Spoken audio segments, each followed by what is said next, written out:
Yes, new ramblings.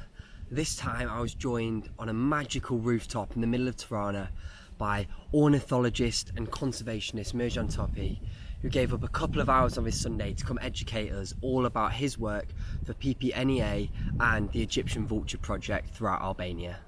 This one was incredibly exciting for me actually, to have a professional like Mirjan come and chat to us about all his work with vultures, which I had no idea about, was incredibly fascinating. Mirjan started by explaining that there used to be 4 different species of vultures throughout the Balkans, but 3 of them got driven to extinction, and the only one left now is the Egyptian vulture, which he's fighting so hard to save. Only the Egyptian vulture has still remained with a very small population of only 5 pairs, and 4 other territories with a single bird. So 14 individuals in total, distributed in 9 occupied territories. Mirjan was saying that 80% of the population of the Egyptian vulture in the Balkans has just gone in the past 30 years, down to about 70 and 80 breeding pairs now.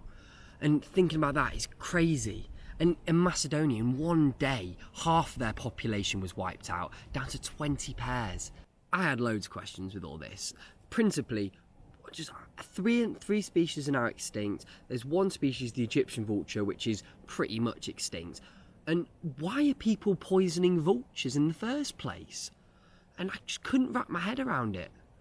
But apparently the people aren't looking at poisoning vultures. That's the thing. What we call the secondary poisoning or unintentional poisoning. Why? Because poison is put not intentionally to poison or to kill the Egyptian vulture, but to kill the large carnivores such as wolf, golden jackal. So the wolves come down from the mountains onto the pasture land where all the sheep are grazing and essentially just kill a load of sheep, as you do, as you'd expect. And the people try and get revenge on these wolves for their loss of sheep and income by killing the wolves, by poisoning the carcasses which the wolves has left and we'll come back to. But indirectly what this does is essentially kill everything else which comes to feed on it, and that includes all the vultures, which is essentially why half the population of Macedonia got in one day, because one dog carcass did that. They poisoned one carcass, bang, 20 vultures gone, half the population. Apparently Mirjan was saying that that's going to then take 50 years for that population to recover to that size, and that's without any more poisoning events in itself. I was like, what? Like, crazy. So yeah, I mean, this is pretty bad. And it's said and it's estimated that if things carry on going as they are, within the next 20 years, the Egyptian vulture will be joining the other 3 in extinction. And this is why it's the time to act now, really. We started to act in targeting the poisoning threat itself. We have done this mainly through raising awareness, particularly at local level, about the importance of the Egyptian vulture and birds of prey in general.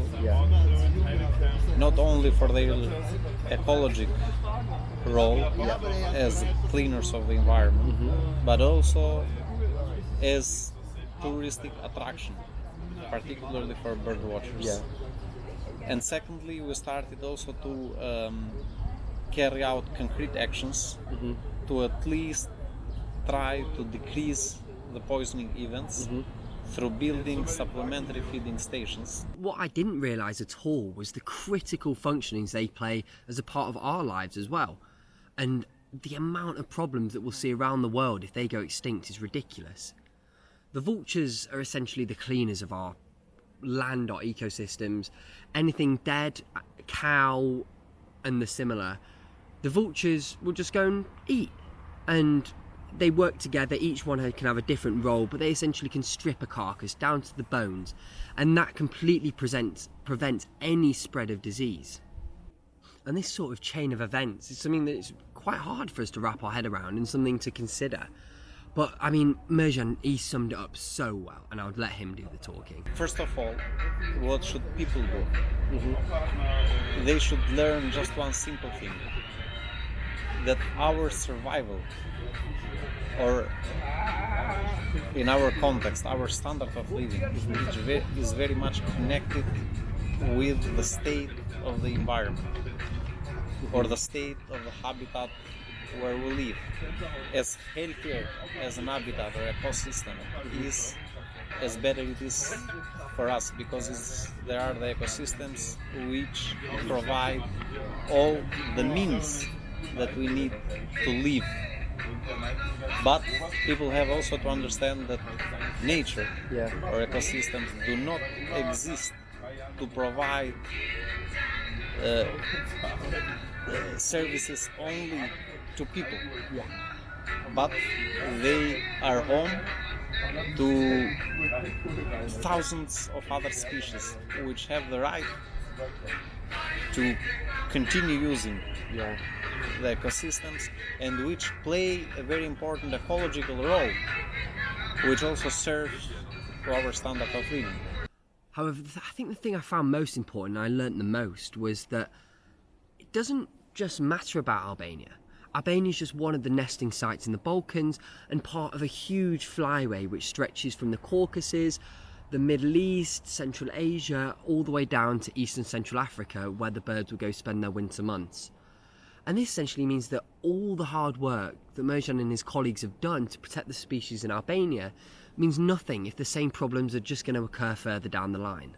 So what this means essentially is that everyone along this flyway has to be on the same page. That no one can be a weak link in it. And this is transboundary cooperation. And this was a big point of Mirjan's. He said it was probably the most important thing in itself. Transboundary cooperation is the only way you can save this bird. No matter how many efforts you can do in one particular country, if these efforts are not implemented and are not adopted in the whole countries of the flyway, the risk to lose the vultures is still, or would be still high. Hopefully the population can find stability. And Mirjan has hope that, especially in Albania, that can start to recover. I mean, it's perfect, but you just have to make sure this stretches all the way down the line. I mean, I learnt a hell of a lot. Didn't know a lot about vultures before, but how important they are is just blown my mind. It was crazy. So yeah, support your local vulture conservation. It's what we've got to do. Everyone's on it now. It's the job of everyone coming together to protect them. Ramblings out.